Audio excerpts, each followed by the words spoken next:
And so the first thing that you have to do is find a rabbi, a real rabbi, and study. Study Torah and find out what the Baptists already know. We wrote this and they study it. But it makes it study. Pick up a real Jewish book. This summer, take off for a summer and go to Israel. Not to a kibbutz. Go to a yeshiva. For beginners. Try it. You may like it. You may not like it. You can always leave. But try it. You may love it.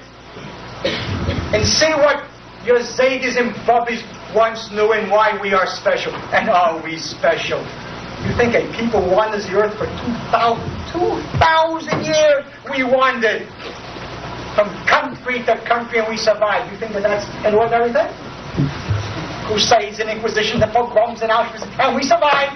That just happens. And we return to our country from 100 different lands exactly as the Bible says. You think that coincidence? And we win wars in six days. 6 days. Who wins wars in 6 days? It takes God 6 days to make the land. And on the 7th we both rest. You think that we're an ordinary people? Let me tell you something. We are great. We're a great people, and we don't know who we are and what we are. So pick up a Jewish book.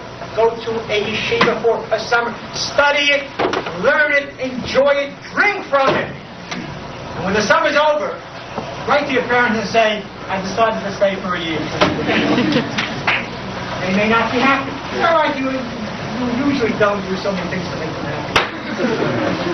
This time it'll be for your sake and for their sake and for all of our sakes.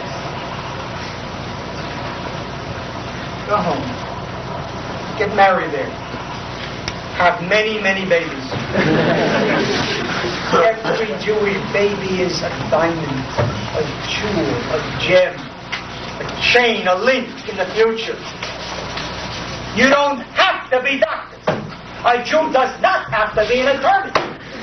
A Jew doesn't have to be a CPA or to marry one. You can be a carpenter, and you can be a plumber, and you can be a Jewish farmer, and you can plant a Jewish tree.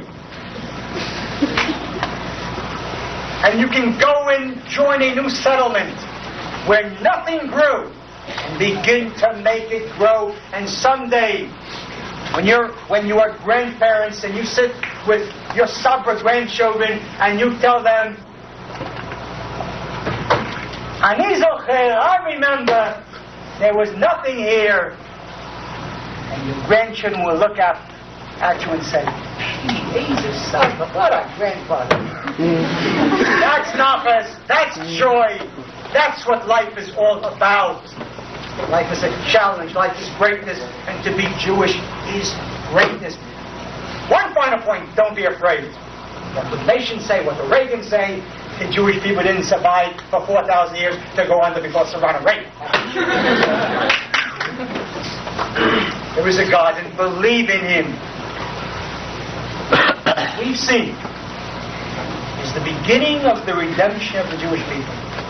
There's a guarantee in the Talmud that in the land of Israel there will never be a third exile. There's no guarantee of a Holocaust in the exile. But there is a guarantee. And having come home for the third time, you will never lose it again. Don't be afraid of Russians. Don't be afraid of Reagan. Don't be afraid of Arabs. We are special. We are greatness. Study Jewishness, practice Jewishness, and bring the Messiah.